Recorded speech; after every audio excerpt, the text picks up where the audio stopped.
You rub your eyes, trying to make sense of everything. Perfect circular holes in the bottom of the ocean floor off the coast of Big Sur in California. You have no idea how this happened, even though you're a marine biologist who's been practicing it for years. You go through some of the old records and find out that these holes have been around since the 90s. In 1999, a ship-mounted sonar conducted a survey and found 5,200 of these pockmarks, or large holes over 500 square miles, on the ocean floor. They look like moon craters underwater. You contact your team and get the robot ready to go down and explore the scene and bring back a few samples. You and the team drive to the coast and hop on the boat. You're sitting inside controlling the robot with a joystick. Your teammate sets the robot in the water and drives it down. Everything seems normal near the surface, but as the robot goes lower, the pockmarks start appearing. A bunch of boats swift past you, making you lose your balance and focus. The robot turns on the flashlight so you can see better, but as it goes lower, the resolution is less crisp. It almost reaches the bottom, and the holes are smooth and nearly perfect circular shapes. Some of these holes that were visible in the sonar reading measure more than 30 feet across and 15 feet deep. You show the rest of your teammates the images, and they're shocked. The robot continues swimming, but there appear to be more holes all around. Many of them are too small for the scanner to capture from above. These microdepressions are steep and have sort of tails going in a certain direction. It's possible that the currents underwater played a role in their shape. Everywhere the robot swims, there are new holes all around. After a couple of hours, the robot goes back to the boat with some samples. You take them back to the lab and study them. The robot clearly captures images of human trash, but the samples don't indicate anything alarming for now. Despite the fact that 1/3 of the pockets are filled with trash, there's still no explanation of how they were formed. It's late at night and the rest of your team heads back home. You're passing out in the lab, still trying to find some answers. You wake up the next day, and while cooking breakfast, you get this idea that maybe these holes are gases venting out, which could be harmful to marine life. You quickly get the robot and sail out to the ocean once more. This time, you didn't even think about calling your teammates. You place the robot in the water and get behind the screen to control it. The robot descends to the bottom of the ocean and does a survey. So far, the holes still seem to be covered with trash. But some of the holes have marine life dwelling inside, like fish and seaweed. After much scanning, it doesn't look like they're producing any bubbles, which means there aren't any gases venting out, but you're determined to find them. After a while, you reach one of those large pockmarks, and the robot starts scanning around. You find some bubbles coming from a source, but the robot can't reach it. It swims around trying to find a spot, but nothing. You bring the robot back to the lab and work on it. You attach some mechanical arms on it that can lift things and move them. You bring the robot back down to the same spot, but the bubbles aren't as frequent as before. You use the arms to move some of the trash and find out that the bubbles are being produced by a group of crabs chilling next to a pile of plastic. Bingo! The bad news is, you still don't have a clue why the microdepressions and pockmarks exist. As you try to control the robot to go back to the surface, an octopus wraps its tentacles around it, pulling the robot down. You struggle with the controls and push it to maximum power, but the suctions of the octopus are too strong to break off. It's a game of tug-of-war with the octopus and your robot. It takes the robot under a pile of trash, thinking it's lunch. But you use the arms to maneuver the robot out and swim back to the surface.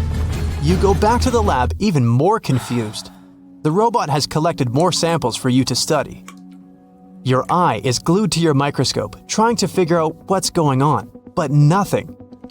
You decide to do a carbon dating test to determine how old these holes are.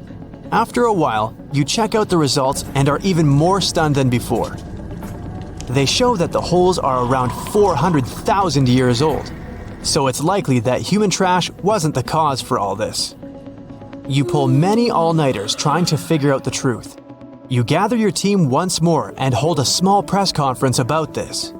You claim that this may be something we should be extremely worried about, but you still can't tell them more than what you know. With all the brain work put together, you find out that the large pockmarks haven't changed or been active for more than 50,000 years. The newer holes were most likely created by human trash settling in the bottom of the ocean floor. The marine life gathered some of this trash like plastics and discarded fishing gear and created homes for themselves. This is why around 4,500 of the holes are newer and have trash in them. But it still doesn't answer why the holes appeared in the first place. You're back to square one. The only way to see what's really going on is to clear up the trash from underwater and study them. The story makes headlines in the local community and catches the attention of a cleanup crew. You organize a trip to the ocean and begin the extraction of all the trash. Many cleanup boats arrive and everyone drops down a net to collect the trash. You send down the robot once more to make sure the nets are hitting the right spot. As most of the trash is being collected, many marine life animals scramble and try to find a way to escape. Everyone makes sure not to hurt them. After a couple of weeks, all the holes are cleared up from the trash. You do another sonar scan from the surface and can see the holes clearer than before. But you still don't have an answer for this. You do some more research trying to see if any other holes appeared around the world. On the other side of the country is a mysterious blue hole off of Florida's Gulf Coast. You catch the nearest flight to Florida and make an appointment with the scientists in charge of the expedition. Blue holes are underwater sinkholes that open below the seabed. Just like on the surface, the underwater world also has sinkholes. This one is called the Green Banana and is 150 feet below, and the hole is 435 feet deep. You dive with some special gear with the rest of the team to a barren ocean floor, and the hole is right there in front of you, looking like an oasis in the desert. You and the rest of the scientists are surprised by the diverse marine life dwelling within. Some sea turtles swim past you, and even sharks. These ones don't harm humans. Halfway through, you reach a narrow path, which makes it difficult for humans to pass through. But everyone is careful. There are corals, sponges, mollusks around the corner. You collect some samples and go back to the lab. Blue holes in general are richer in nutrients than barren lands and host plenty of unique marine life. They're quite common and don't pose any sort of threat to anyone. After making the connections, you don't think the holes off the coast of California have anything to do with blue holes. The mystery goes on. There's a stretch of water that even the most experienced explorers fear. No matter what season you choose to cross it in, you risk meeting face-to-face with waves that can reach as tall as the Hollywood sign. I'm talking about the Drake Passage, the waterway connecting the Pacific Ocean to the Atlantic Ocean, stretching from Cape Horn at South America's southernmost tip to Antarctica's South Shetland Islands. It's about as wide as the distance from London to Berlin and takes up to 48 hours to cross. Some sailors compare getting on the other side to going to the moon. That's how challenging it is. Even the man who discovered it, Sir Francis Drake, never sailed these waters because they seemed too dangerous to him and opted for a calmer, although longer, Strait of Magellan. The passage took the lives of around 20,000 sailors and over 800 ships. Tourists who want to see Antarctica cross the Drake Passage on a regular basis, although it's still often called the world's most terrifying ocean crossing. The Antarctic Peninsula, where travelers go, isn't really part of Antarctica itself. It sticks out and points towards South America like two fingers almost touching it. The water gets squeezed between these two land masses, making strong ocean currents. The passage is part of the Antarctic Circumpolar Current, the largest ocean current on Earth. The water rushes through the passage at a speed between 95 and 150 million cubic meters per second, which makes it rougher. And then there are winds that usually blow from west to east and are very strong between 40 and 60 degrees latitude. That's why those areas are called the Roaring Forties, Furious 50s, and Screaming 60s. Land slows down winds, which is why storms hitting Ireland and the UK get weaker as they move east. But Drake's latitude is the only place where winds can blow all around the Earth without being stopped by land. So they keep getting faster. These strong winds turn into huge waves that can hit ships really hard, normally around 13 to 16 feet tall. They're much higher than waves in the Atlantic. Drake Passage also has underwater mountains that you can't see. The huge current squeezes through this narrow passage and causes waves to crash against these mountains underwater. These internal waves create whirls that bring cold water up from the deep ocean. So it's not just rough on the surface, the water is wild all the way down. The first sailor managed to sail around Cape Horn and through the Drake Passage in 1616. It was a Dutch navigator, Willem Schouten, in 1616. But the most famous attempt to cross it was undertaken by Sir Ernest Henry Shackleton on his ship named Endurance. He and 27 of his men set off from South Georgia, aiming to reach Vassal Bay in Antarctica. But things didn't go as planned. On January 19, 1915, their ship got stuck in the ice. And by October, it began to sink. They camped on floating ice for 2 months before sailing lifeboats to a remote, icy place called Elephant Island. Shackleton and 5 men made a risky journey to South Georgia to get help. It took them 15 days to cross Drake Passage with hurricane winds. Finally, they arrived safely and organized a rescue for the rest of their crew. Scientists found the shipwreck of Endurance only in 2022, 10,000 feet below the water. In December of 2019, 6 fearless athletes decided to cross the Drake Passage by rowing a boat for the first time in history. It took them 12 days of non-stop rowing with a 90-minute rotation of rowers. They managed to do it, and it was probably the hardest possible way to cross the passage. The athletes mentioned it was cold, wet, and dirty, and the waves hit them like walls. The weather in the Drake Passage changes a lot, but ship captains can always see it coming and change their path. They will move the departure time to have a safety margin and not to get stuck in the middle of the passage in the worst possible conditions. Sometimes, the journey will be smooth and calm, and they call it Drake Lake. Other times, people on the ship will feel rough waves, which is called Drake Shake. Some experienced captains who often cross the passage say that the Drake Lake effect happens once in every 10 crossings, and they see the Drake Shake once or twice in every 10 journeys.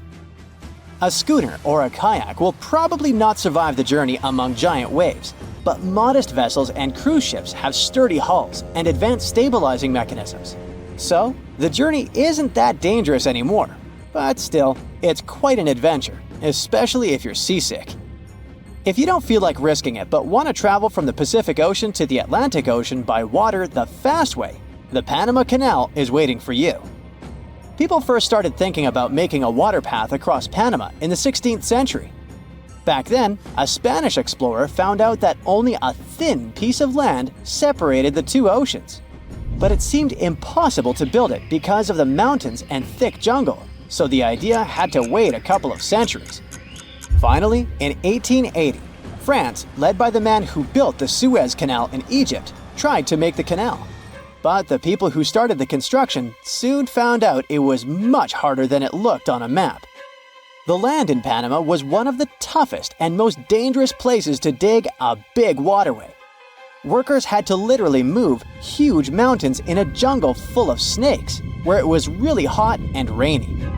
During the wet season, heavy rain turned rivers into wild rapids and soaked the workers. Sometimes, they didn't see the sun for 2 weeks, and their clothes stayed wet all the time.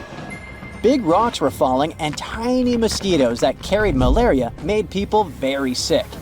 And then, an earthquake happened on top of everything. They were losing thousands of people. That's why France decided to abandon the project after 7 years. Then, the United States bought the French assets in the canal zone and finished it by 1914. It cost the US around $375 million. The 50-mile-long passage of water saves ships traveling between New York and San Francisco 7,872 miles. Around 14,000 ships use it every year and pay around $1.8 million in tolls. So it looks like it all paid off. Another challenging waterway in this part of the world is the Amazon River. It's around 4,300 miles long and flows through 3 countries with over 30 million people living in its basin. But there isn't a single bridge across it. The river has many marshes and soft soils, so engineers would need to build very long bridges and very deep foundations, which costs a lot of money.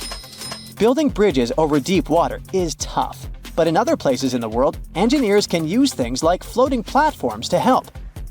The river's path and water levels change a lot during the year. During the dry season from June to November, the river is usually 2 to 6 miles wide. But in the wet season from December to April, the river can become as wide as 30 miles. And the water level can rise by 50 feet.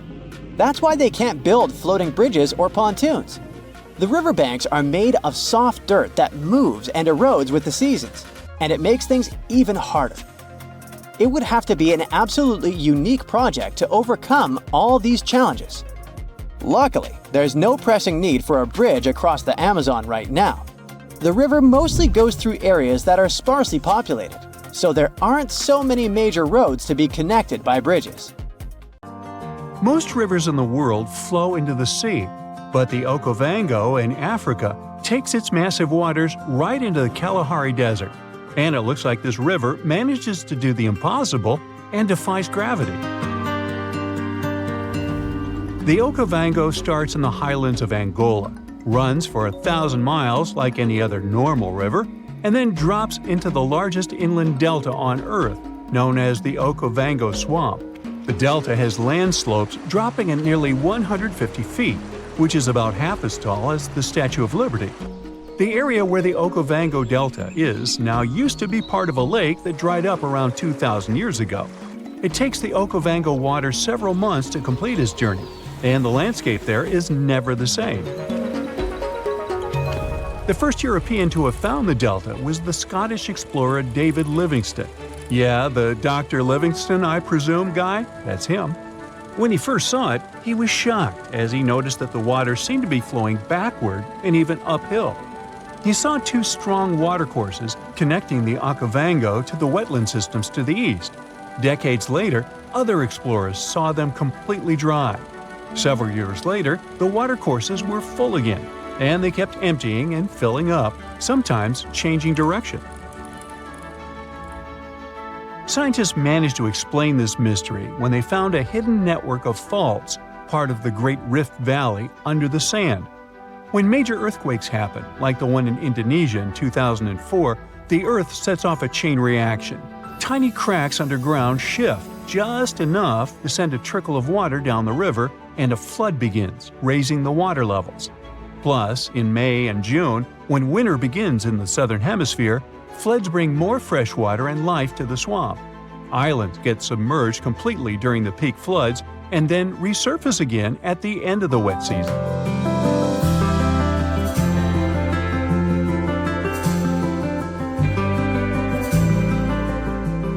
Wildlife just loves all the water in the delta, and you can often see migratory elephants bathing among pink lily pads and silverfish, bream, barbels, and other fish.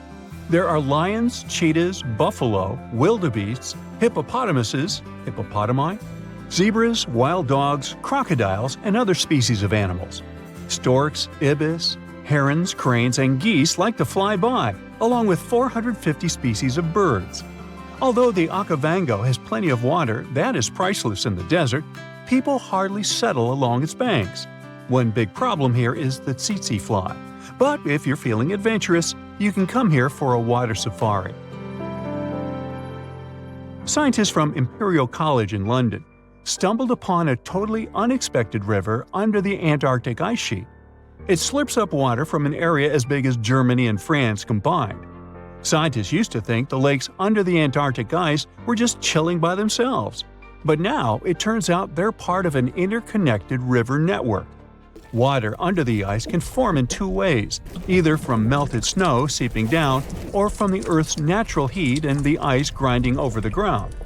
The Antarctic gets a lot of surface melting during the summer, but Antarctica is usually too chilly for that. This newly found river is proof that there's plenty of water down there just from the ice melting from below. This river could make Antarctica lose its icy cover way faster.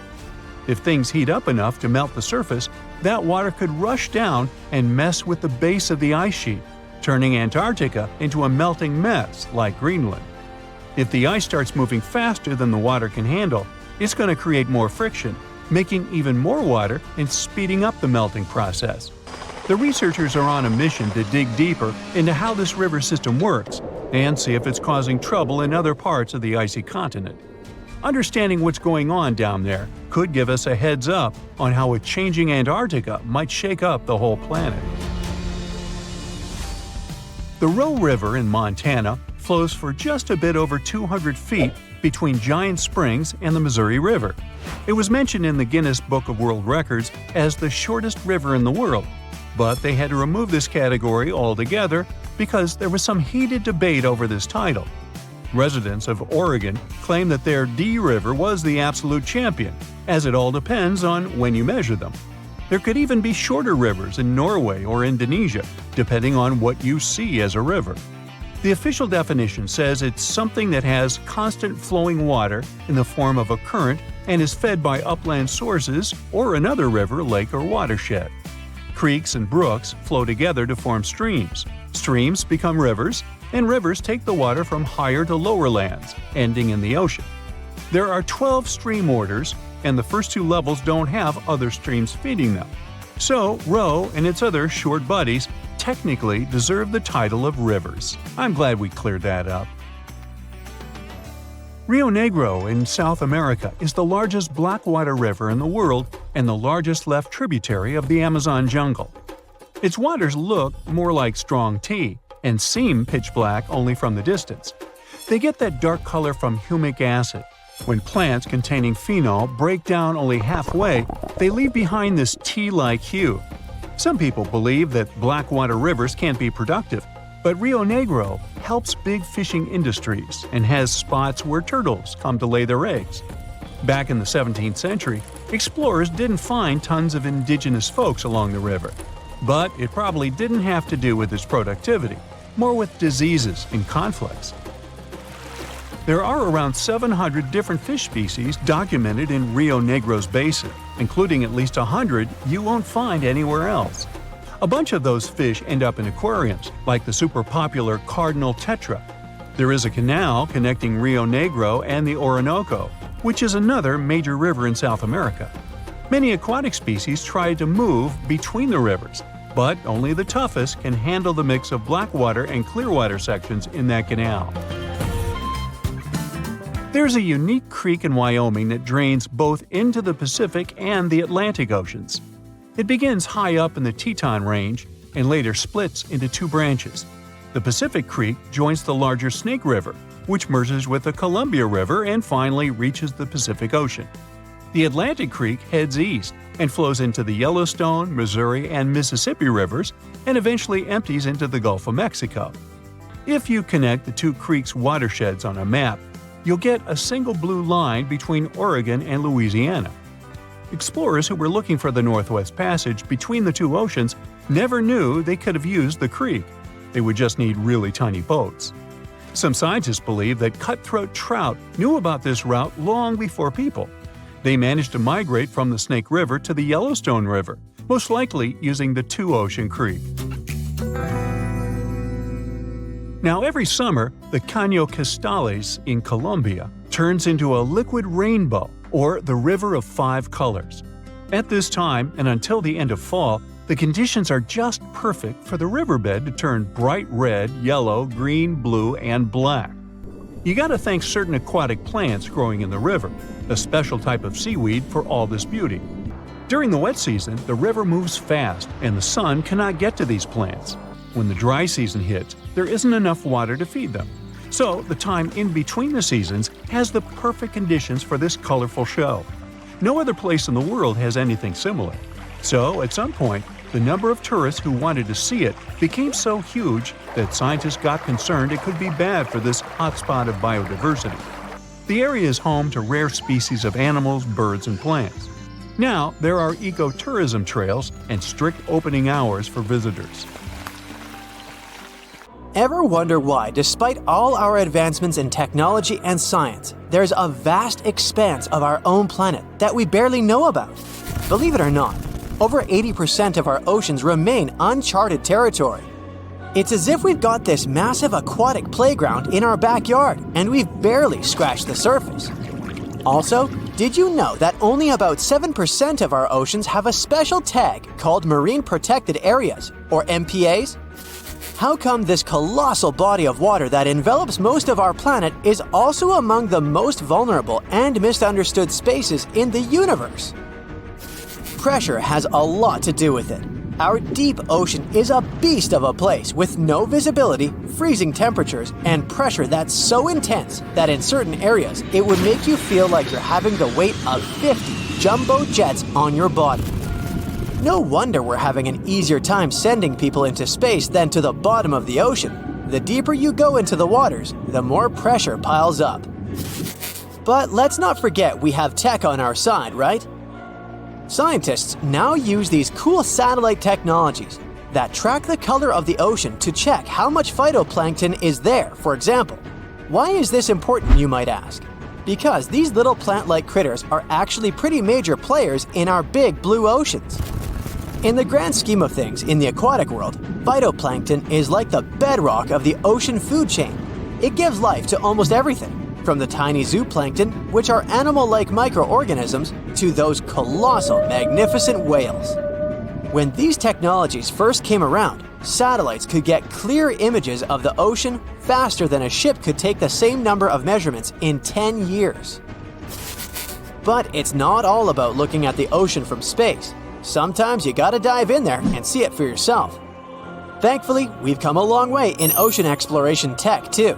We've got things like floats and drifters that ride the ocean currents while collecting data, and a whole fleet of underwater vehicles, some of which are manned, some remote-controlled, and some even autonomous. Remember James Cameron, the guy who made the movie Titanic? He's super into exploring the ocean, and in 2012, he set a record by going down to the Mariana Trench in a vertical torpedo sub. He thinks there's nothing like being in the ocean and experiencing it firsthand. Other companies use a mix of technologies for their ocean explorations. It led them to discover amazing stuff like a deep-sea coral reef near Morocco, the only one still growing in the Mediterranean Sea. They've also discovered new species and documented ones previously thought to live only in the Atlantic. These efforts have convinced local authorities to declare some places as marine parks. As with most scientific areas, the road isn't without its bumps. These expeditions can cost quite a lot, and the lack of detailed maps and data only adds to the challenge. We can't always rely on bathymetric information, meaning the study of the ocean floor, because it's often not available. And that's the tricky part.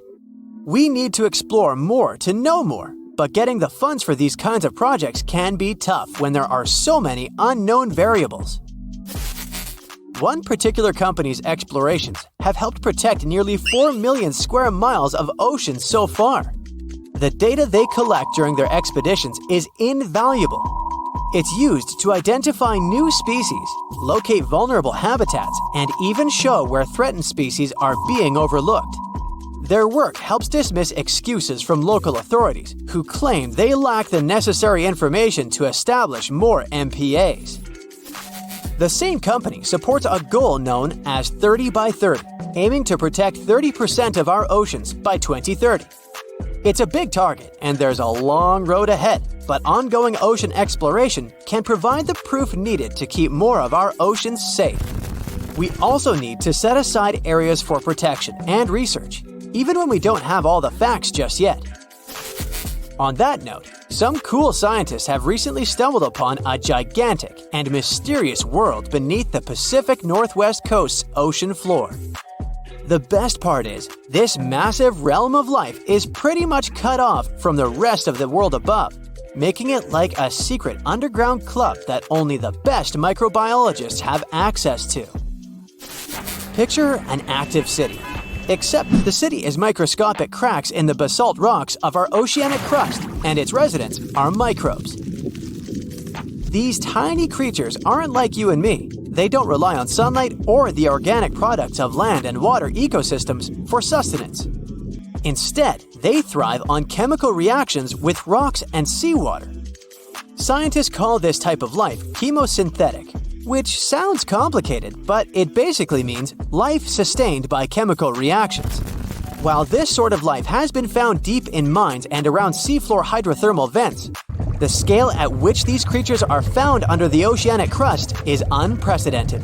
It might even be the most extensive ecosystem on Earth. A geomicrobiologist from Denmark was part of the team that made this discovery. He claimed that over 50% of our planet's surface is oceanic crust, which is an average of 4 miles thick. Imagine the size of this chemosynthetic party happening down there. This discovery didn't happen overnight. Since the 90s, scientists have found weird tiny holes in the basalt rocks that make up much of Earth's outer crust. They seem like they might have been made by bacteria. But hey, there was supposed to be no life there. I mean, imagine trying to survive in a place that's hot, deep, dark, dense, and mostly devoid of the organic compounds we need for life. Yet, here they are. In the following years, more pieces of the puzzle fell into place. Scientists found that the oceanic crusts had different conditions at the centers and edges. At the centers, rocks are jam-packed with energy-rich compounds that support these tiny life forms. But by the time they reach the edges, these chemicals are all gone. Fast forward to now, and it's time to put the puzzle together. A microbial ecologist from the University of North Carolina worked on this research and says we now have solid evidence of microbial life in the cracks and crevices of deep ocean basalt. The next question scientists asked was, how far does this life extend? Researchers collected samples of crust from a plate roughly 120 miles off of Washington's coast, drilling deep beneath the ocean's surface. What they found down there was remarkable. The life down there runs on a unique fuel, hydrogen. Yep, in the absence of sunlight, hydrogen provides the energy for all their biological processes. These microbes use hydrogen to transform carbon dioxide into organic matter. This matter and other byproducts, like methane, then fuel other organisms, creating a network of life. Of course, the life down there isn't as complex as the one we know up here. Scientists doubt there will be any multicellular life under the ocean because it's too hot and energy poor. But hey, who knows? This universe under our oceans still has a lot to reveal. This whole thing is significant for many reasons. First, it confirms that life can exist in places without oxygen, which changes our perspective on where we can find life. This makes us wonder if life could exist under similar conditions on other planets, where surface conditions might be too harsh. The implications on Earth are also profound. If a large portion of life exists in the oceanic crust, then our understanding of life on our own planet could be completely changed. This exciting discovery stretches our understanding of life and prompts us to keep exploring the mysterious depths of our oceans, pushing the limits of our understanding. NASA is also in on the whole deep sea exploration project. Why? Shouldn't they be preoccupied with outer space? Because they're hoping to find hints about what the oceans on other planets might look like. NASA specialists are really hopeful that by unearthing underwater secrets, we can solve some of the big questions about space. Plus, they're testing some nifty equipment for future journeys across our solar system. So, contrary to popular belief, labeling the Nile as the longest river in the world might be a misconception. The measurement of a river's length entails more than simply calculating the distance between its starting point and end point. Rivers are intricate systems comprised of various tributaries, which significantly impact their overall length. In fact, when accounting for these tributaries, the initial figure can increase up to threefold, exemplified by the Mississippi River. From its origin in Itasca to its conclusion in New Orleans, the measurement suggests one length. However, the inclusion of the Missouri River alters this perception entirely. This discrepancy has fueled ongoing debates regarding the Nile's length compared to that of the Amazon River. Despite Google's recognition of the Nile as the longest river worldwide, it may not fully align with the factual reality. That's a nice way to put it. To comprehend this concept, envision rivers as the veins within a human body. It would be inaccurate to assume that a 6-foot-tall individual only has 6 feet of veins, right? Veins intricately weave throughout the entire body, much like a vast network. Rivers operate under the same principle, and the length of the main river is not the sole consideration. The extensive network of tributaries holds equal importance. Meanwhile, atmospheric rivers are fascinating meteorological occurrences, characterized by air currents that transport incredible amounts of water vapor all the way from the Amazon rainforest in northern South America to as far as northern Argentina. These airborne highways serve as essential conduits for the life-giving moisture carried by these airborne rivers, and their influence extends across Brazil's central west, southeast, and south regions, shaping the waterfall patterns in these areas. When these ethereal rivers converge with specific weather conditions, such as a cold front, the latent humidity they bear can transform into much-needed rainfall. This precipitation plays a vital role not only in sustaining the diverse ecosystems of the region, but also supporting Brazil's thriving economy in multiple ways. The significance of this phenomenon is evident as it enables the irrigation of crops, ensuring agricultural productivity and food security. Additionally, it replenishes local rivers, keeping the water flow steady and supporting aquatic life. Moreover, the water collected by these rivers is channeled into dam reservoirs, providing a reliable source of energy for the nation. The amount of water carried by the airborne rivers may match or even surpass the enormity of the Amazon's flow. Thus, when we unite the conventional Amazon River with its aerial counterpart, it becomes significantly larger than the Nile.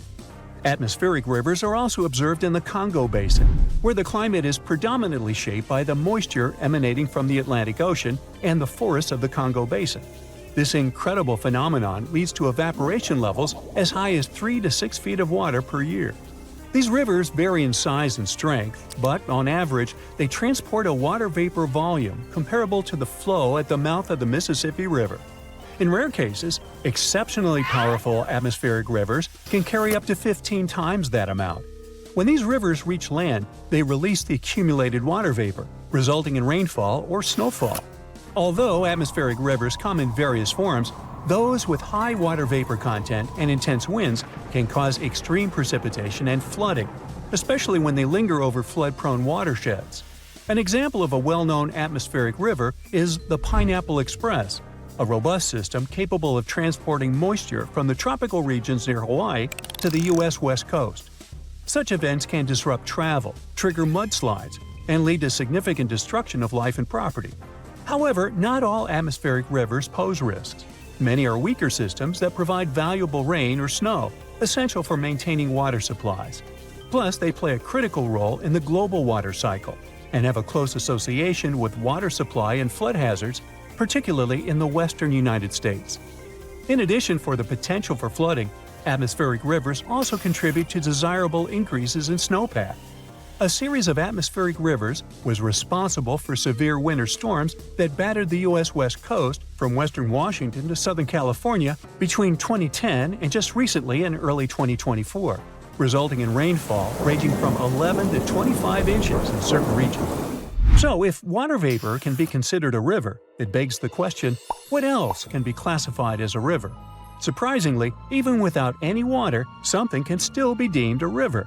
This fascinating phenomenon is known as a wadi, traditionally referring to a river valley. Wadis can be found in gently sloping, almost flat areas of deserts. Unlike traditional rivers, wadis lack permanent channels due to the sporadic presence of water flow. As a result, they exhibit braided stream patterns caused by limited water supply and an abundance of sediments. The water that does manage to reach the stream bed percolates down, causing a sudden decrease in energy and significant deposition. Additionally, wadis can develop sediment dams, altering stream patterns during subsequent flash floods. Interestingly, wind also plays a role in sediment deposition within wadis. When wadi sediments are submerged or moist, wind-driven sediments settle on top of them, resulting in a mixture of both water and wind sediments. Rivers can be peculiar not just because they consist of sand or air, but also because of their fascinating coverings. In certain conditions, Scotland's River Dee reveals an intriguing sight: peculiar frozen formations that resemble lily pads. These formations, called ice pancakes or pancake ice, occur naturally when gentle waves cause smooth pieces of ice to collide, resulting in smooth rounded edges. As these ice disks interact with the waves, they gain raised edges, giving them an appearance reminiscent of lily pads. Usually, pancake ice has a somewhat slush-like consistency. Some media reports have suggested that the ice on the River Dee formed from frozen foam. But scientists explain that while it is plausible, the pancake ice still develops through the collision process. Over time, these ice pancakes often merge together, forming large sheets of ice.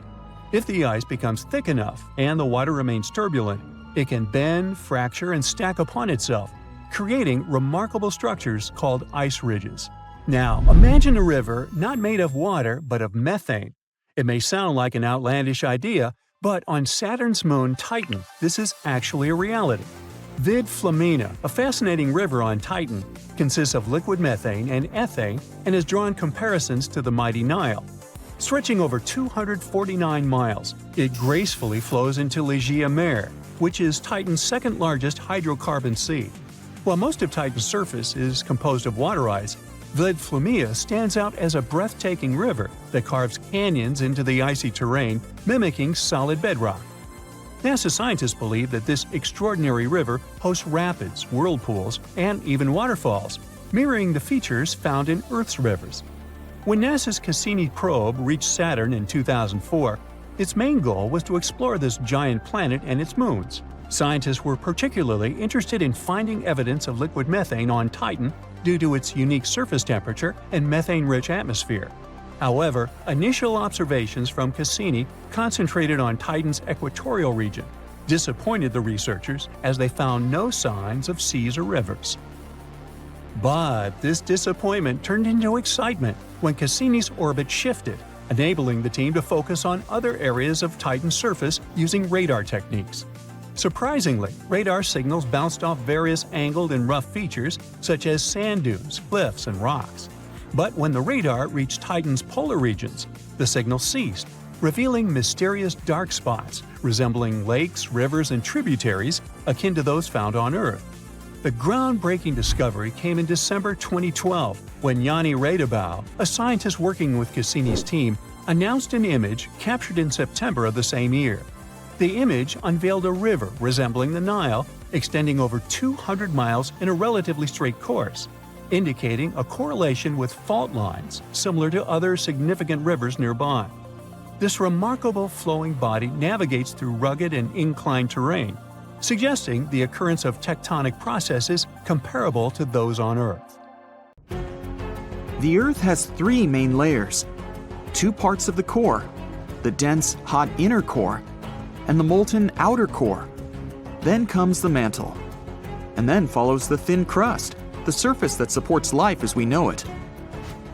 At least, that's what we thought, because now scientists found a new mysterious layer located deep within the solid inner core. Earth's inner core is approximately 2/3 the size of the Moon. And made of nickel and solid iron, it's burning hot. The temperature at the center of our planet is the same as at the surface of the Sun.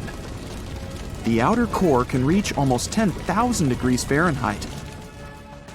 It's difficult to explore it because we can't go there, and it's like looking through a really dirty window of 3,200 miles of molten metal and rocks. But we can rely on laboratory experiments on heated pressurized rocks, signals from seismic waves, and computer models. When an earthquake hits, it sends out seismic shock waves. Those waves travel through layers at a different speed, depending on the direction they go and the material they move through. In the new study, a team of scientists set a data set of 100,000 deep earthquakes. Some of them went over 60 miles below the surface.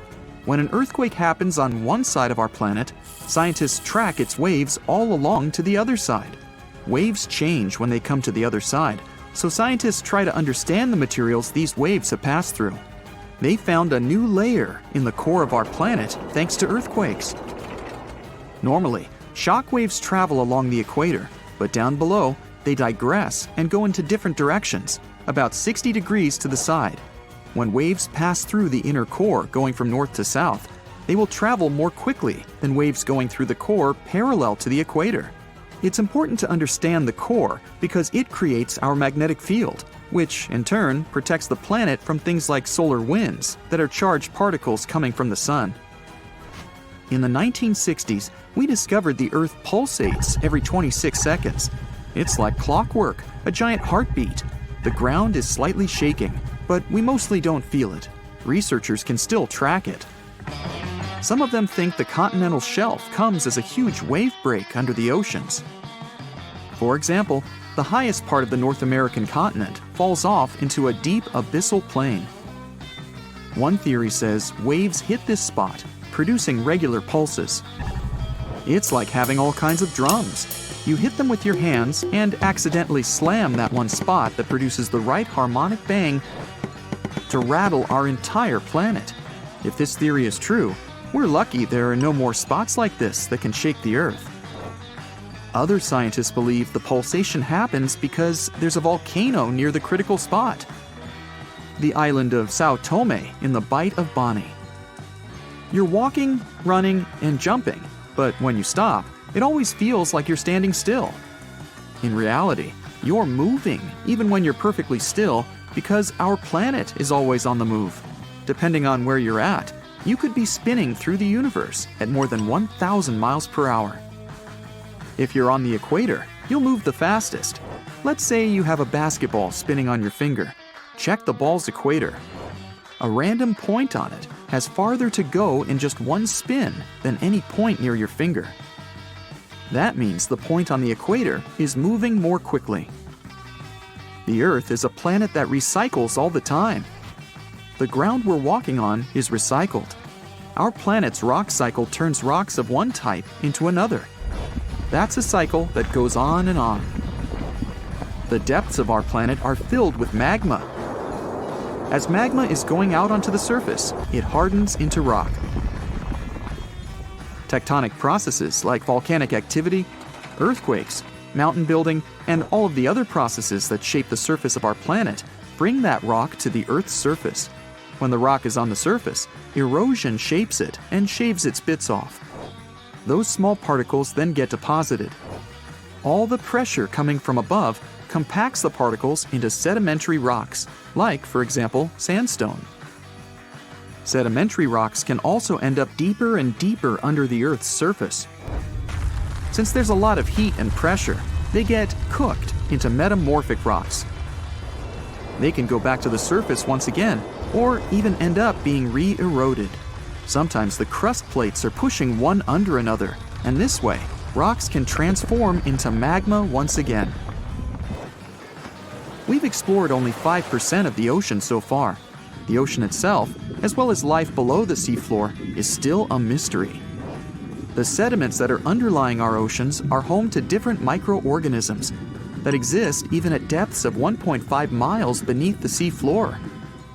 There are microbes hidden deep inside volcanic rocks below the seafloor off of the parts of the Pacific, hidden under 870 feet of sediment.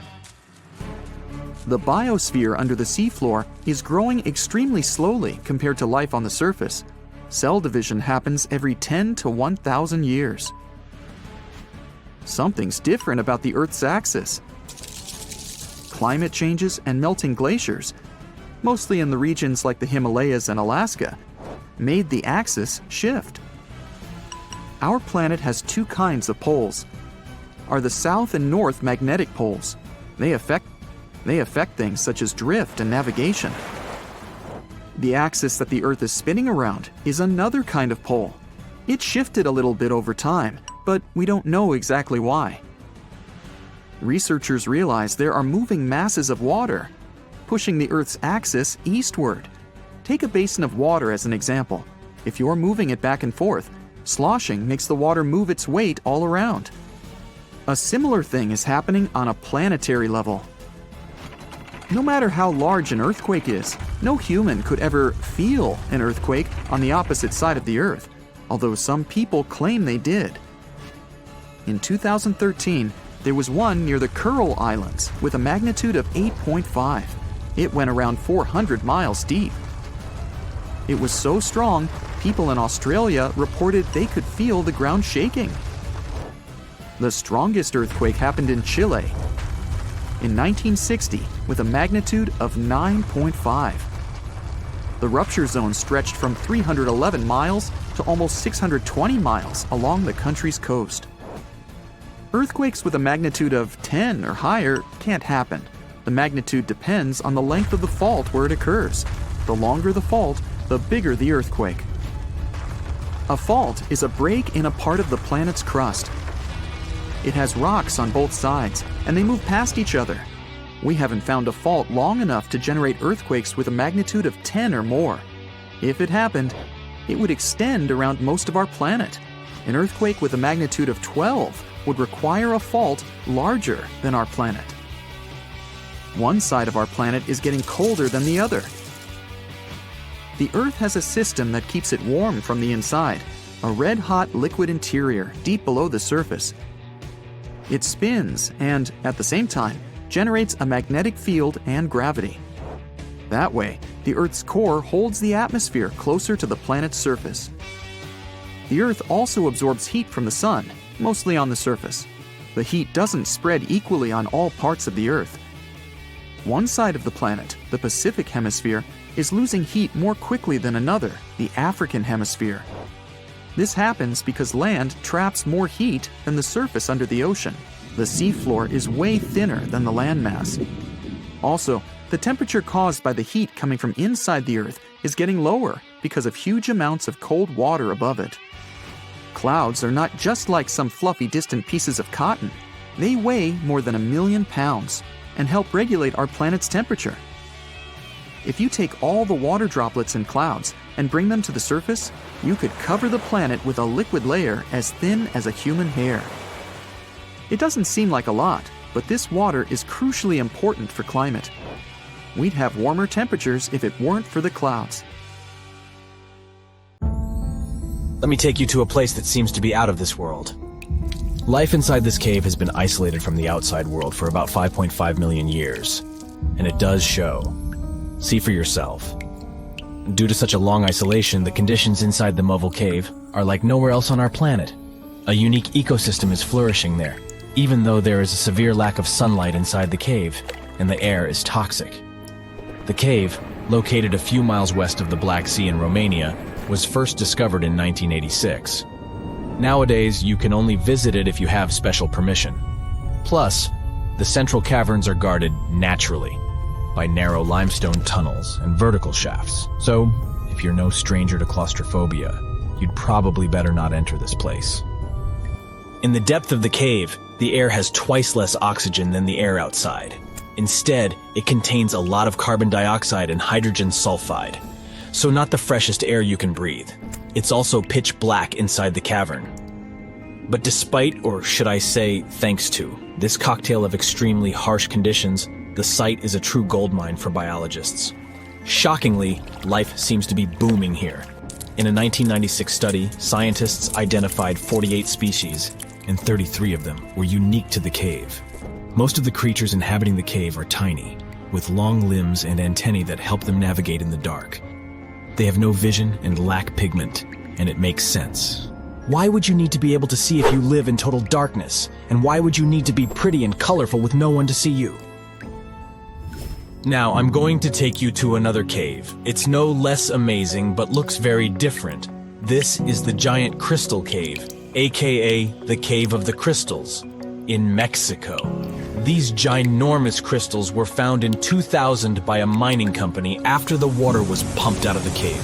2 miners then saw the crystals after entering the drying cave on foot. These awe-inspiring crystals are actually massive gypsum pillars hidden 984 feet underground.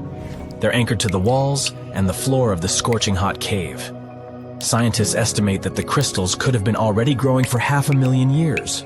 That's why many of them are so long and wide that you can walk across them. Unfortunately, visiting this wonder of nature is impossible at the moment. But maybe it's for the better, since the giant crystal cave is a dangerous place that can easily turn into a trap. For tens of thousands of years, it was filled with groundwater, which was originally pushed upward into the opening by a magma chamber located in the depths of our planet. The magma under the cave kept the water hot, but eventually the temperature of the water dipped below 136 degrees Fahrenheit. As a result, the water started to fill with calcium and sulfate, whose particles began to recombine into gypsum. And then, white-tinted crystals took over the cave. And since they stayed underwater, they were able to keep growing. You don't have to fly to space to take a closer look at a black hole. Scientists have found something very similar to black holes in the southern Atlantic Ocean. A black hole has such an enormous gravitational pull that once something gets pulled inside, it doesn't have any chance to escape. Even light can't get out of a black hole. But ocean black holes seem to be almost as powerful as their space relatives. But instead of catching the light, they do the same with water. Ocean eddies are massive whirlpools that spin against the main current. They usually swirl billions of tons of water, and most of them are larger than a city. These whirlpools are so powerful that nothing trapped by them can escape. But the scariest thing is that you might not even notice heading into one of them. These things are so huge that you won't spot their boundaries until it's too late.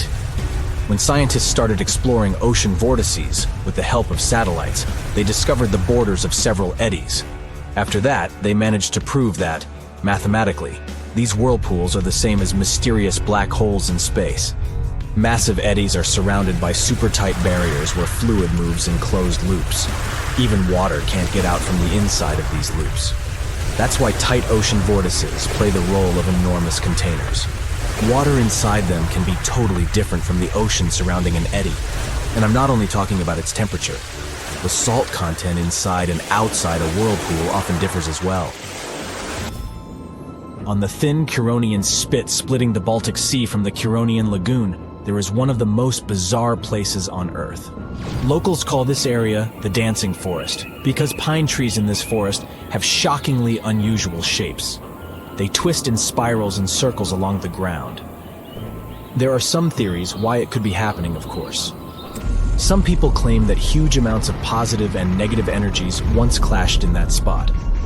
More down-to-earth individuals believe that the reason is geological. Sandy soil in the area is too unstable to hold trees growing upright. The most popular is the idea that strong winds blowing from the water influence the shape of the trees. In any case, experts haven't come to the final conclusion yet. Look at these underwater crop circles.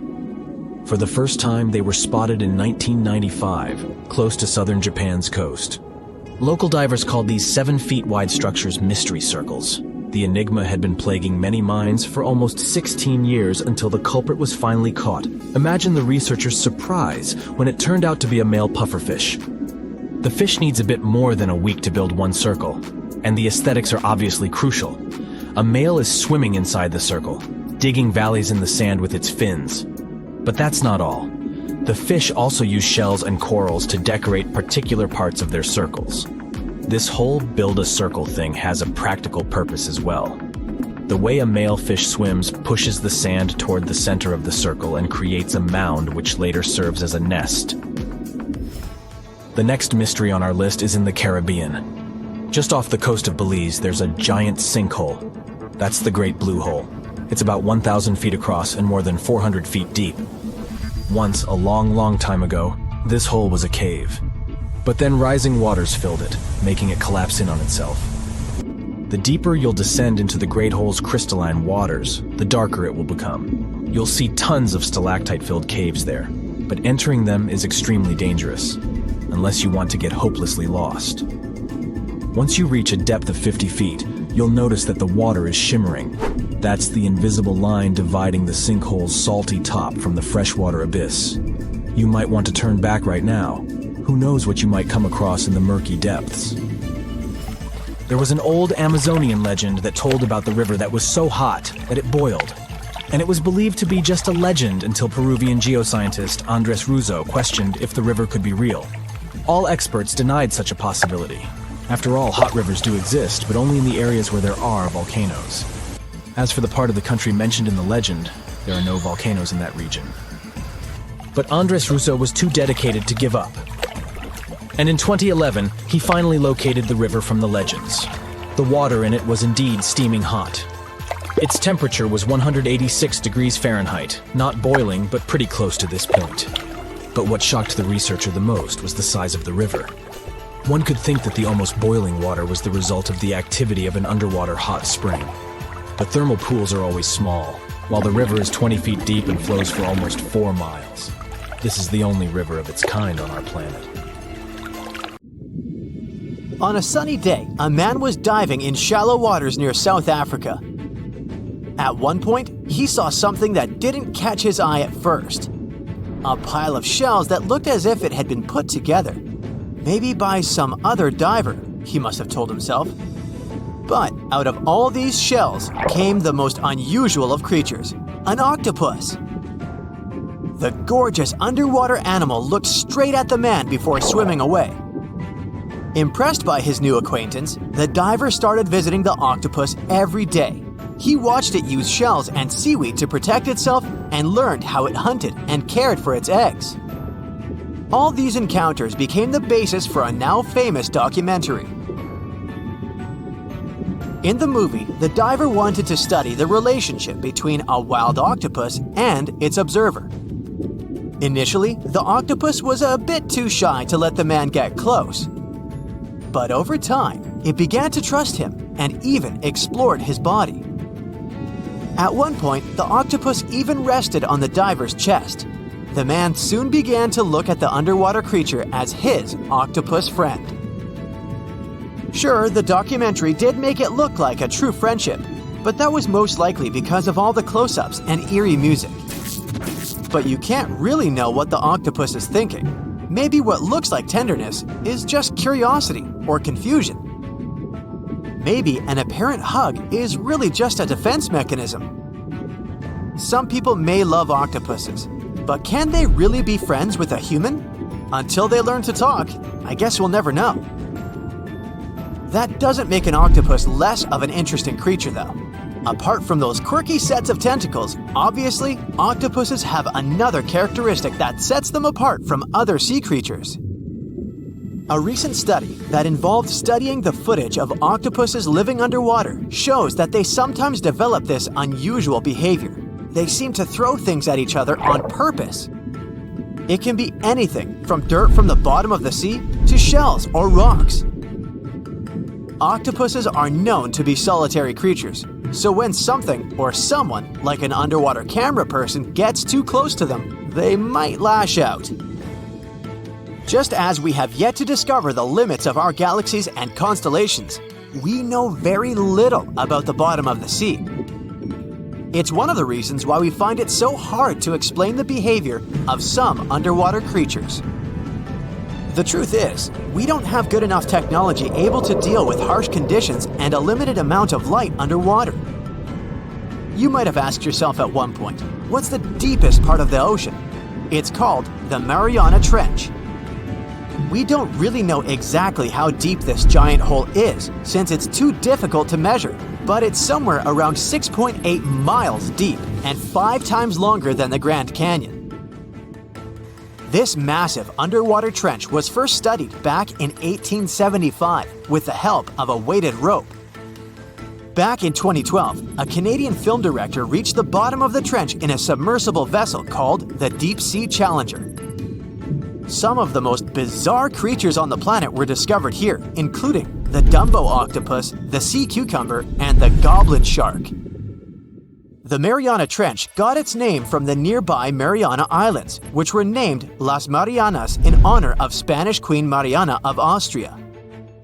The Mariana Trench might be the deepest part of the ocean that we know of. But one other mysterious phenomenon that's interesting for researchers is called phantom bottoms. In the late 1940s, when the sonar became standard equipment, ships and submarines noticed unexpected signals coming from the ocean. Those signals came from areas where no seafloor was supposed to exist. What's even more mysterious is that this fake seafloor appeared to move. One researcher at Scripps University found out that these phantom bottoms showing on maps were indeed alive. They were made out of a layer of jellyfish, shrimps, and other deep-sea creatures. The reason why they move is that they rise to the surface at night to feed. To top it all off, even the way these creatures move is kinda calculated. They don't just move randomly, but seem to gather together by species. We used to believe underwater animals behave this way only to avoid being caught by predators. It's a mystery to scientists why they group in the same way to form a fake seabed. Our curiosity about the deep waters doesn't stop at the seafloor. If you went on a vacation to the beach when you were young, you probably remember the fun of digging in the sand. As the hole got deeper, you may have asked yourself, could I dig all the way to the other side of the Earth? None of us have ever found out. Our parents took us home when it got dark and chilly. Scientists are more reasonable when it comes to this subject. For starters, they know the best place to start digging would be underwater, since those regions are already deeper than what we can find on land. They also do not have the ambition to drill a tunnel through Earth. It's not even possible. That's mostly because of the extreme heat and pressure inside our planet. Even if we could technically dig a tunnel, it would not be safe to travel through it. However, reaching the mantle and retrieving a sample would be a huge scientific achievement, similar to landing on the moon. What we live on is called Earth's crust. Underneath it, there are other layers called the mantle, outer core, and inner core. Researchers have been trying to drill into Earth's mantle since the 1960s, but they haven't succeeded. Some failed due to technical issues, and others were unlucky and chose the wrong places to drill. Our planet's mantle is made of molten rock. Wouldn't that be dangerous if we ever reached it? Scientists say we have nothing to worry about, though.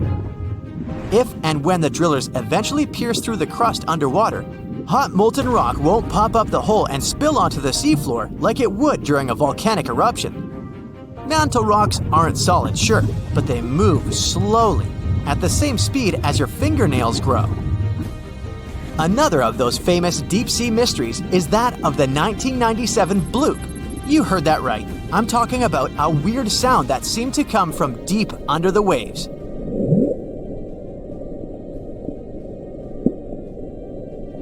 People heard it in the South Pacific. No one had ever recounted a sound like that before. Some thought it must have been emitted by a strange creature living deep in the ocean. It didn't help that the noise came from a location mentioned in a story by famous writer H.P. Lovecraft. In his story, it was a creature called Cthulhu that lived there. In the novel, the author described it as a large, human-like monster with tentacles on its face and wings on its back.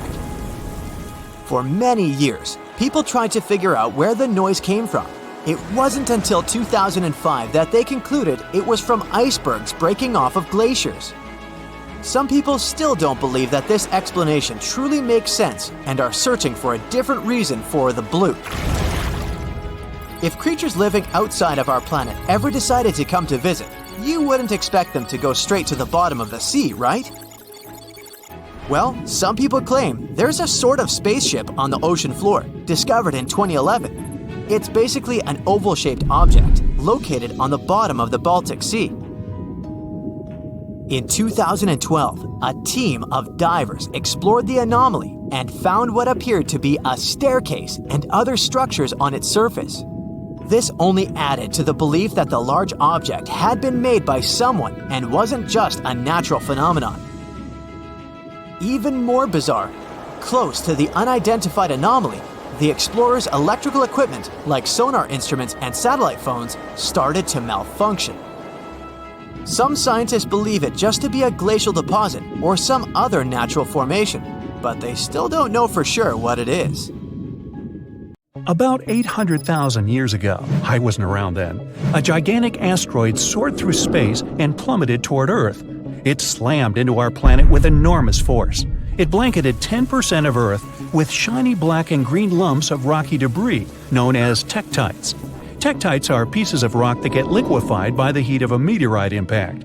Then they cooled down to look like dark, glassy pebbles.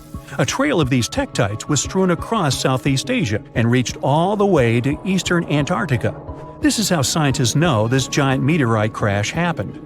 Well, researchers spent nearly 100 years trying to find the gigantic crater caused by the impact. But tektites were too widespread. That's why they couldn't pinpoint the exact location until recently. A team of experts from different universities tried to discover the ground zero of the meteorite impact. They investigated several craters in China and Cambodia, but none seemed to be created by a meteorite crash. The experts then decided to investigate Laos. It's a country where they discovered the largest and most concentrated number of tektites. After ruling out all visible craters, the team came up with a new theory. What if the crater is hidden by something? In search of the potential crater, the scientists measured gravity readings at different locations all across Laos. At the site of an ancient volcanic eruption, below thick, dense layers of cooled volcanic lava, they discovered a severe gravitational anomaly. It turned out to be a large, elongated crater, over 300 feet deep and spreading 8 miles wide and 11 miles long. Based on the location and the crater's enormous size, scientists believe this is the impact site of the ancient meteorite. Meanwhile, over 2 billion years ago, long before the age of dinosaurs, Earth was struck by one of the largest asteroids to ever hit our planet. The asteroid was approximately 6 to 9 miles across and created the biggest impact crater on Earth. This is the Vredefort crater. You can find it in present-day South Africa. When it was formed, it had a gigantic diameter of 186 miles. Over the centuries, the massive crater slowly eroded away into the Vredefort Dome. That's a rocky hill formation that was the central site of the asteroid's impact. This formation is so large that it can be seen from space. Today, the Vredefort Dome is a recognized World Heritage Site. It's also home to several towns and communities that encourage tourists to come and visit the ancient crater.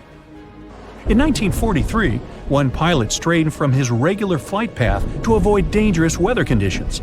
Flying over Quebec, Canada, he spotted a large, perfectly circular basin. That is how the Pingualuit crater was discovered. Around 1.4 million years ago, a meteorite hit this spot, creating this small but deep impact crater. It has a diameter of 2 miles and a depth of 1,300 feet. A lake of deep blue water has formed at the bottom of the crater. It's said that this lake contains some of the purest water in the world as it has no inlets or outlets. It means that the lake is only filled by rains and melting snow. The lake is home to one species of fish, the Arctic char. The Sudbury Basin is also in Canada. Formed over 1.8 billion years ago, it's one of the largest and oldest impact craters in the world. It's located in Ontario, but the impact from the collision was so powerful that debris from it was found 500 miles away in Minnesota.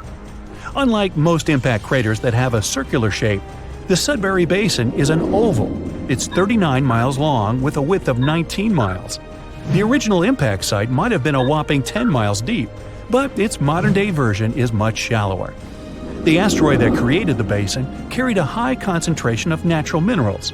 This made the soil in the crater incredibly fruitful. Today, its floor is home to numerous fruit and vegetable farms. The unique crater formation of Sudbury Basin was used to train Apollo astronauts before they embarked on their missions to the Moon. Perhaps the most famous meteorite of all is the Chicxulub. That's the meteorite responsible for wiping out 75% of all plant and animal life on Earth, including the dinosaurs. The Chicxulub meteorite had a diameter of 6 miles when it struck Earth 66 million years ago. The crater now lies off the coast of Mexico, hidden deep beneath the seabed. It's around 93 miles across and 12 miles in depth. Recently, scientists managed to drill deep down into the highest peak of the impact crater to collect rock samples. They discovered that the disappearance of dinosaurs wasn't caused by the giant size of the meteorite or the scale of the blast. It was because of the exact location where the Chicxulub hit Earth. The meteorite struck part of our planet that was densely filled with a mineral compound called gypsum. It's a soft sulfate mineral that is typically used as a fertilizer.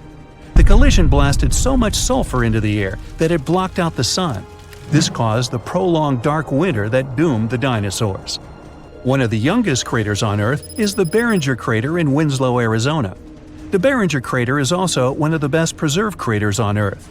It was formed 50,000 years ago when a heavy meteorite made mostly of iron plummeted down from space. Earth's atmosphere barely slowed down the massive chunk of metal. It collided with the ground with incredible force. The meteorite vaporized upon impact, leaving very few remains. The crater left by this powerful explosion was named after the man who identified it in 1903.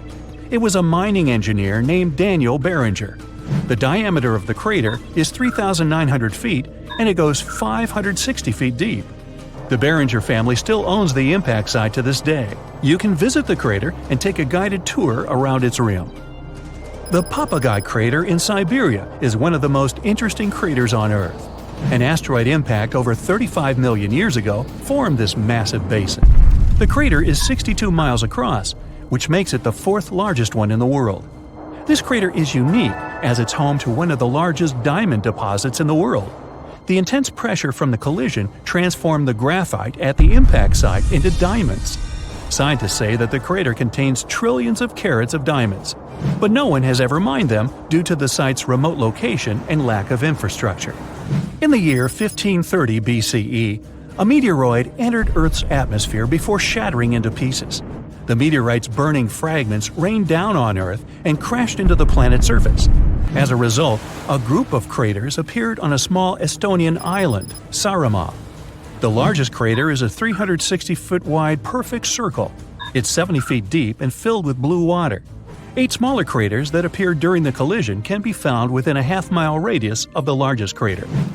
The impact of the meteorite fragments caused the trees on the islands to catch fire. Almost all forests burned down. Luckily, the woodlands have now grown back and the craters are a popular hiking destination for tourists. A meteorite struck the area we now know as Quebec, Canada, around 200 million years ago. This collision created the 6th largest impact crater in the world. It had a diameter of 40 miles. Over the century, the outer rim of the crater has filled up with water. It's now known as Manicouagan Reservoir. The impact crater lake is so large it can be seen from space, and its strange shape gave the lake its nickname, the Eye of Quebec. The oldest meteorite crater in the world is in Western Australia. The Yarrabuba crater is 2.2 billion years old. Well, that gets my vote for the best crater name. The impact site is so ancient that the original crater has completely eroded away. Yarrabuba's diameter was around 19 to 43 miles. Scientists managed to figure out the age of the impact site by analyzing the ancient crystals and minerals found within the crater.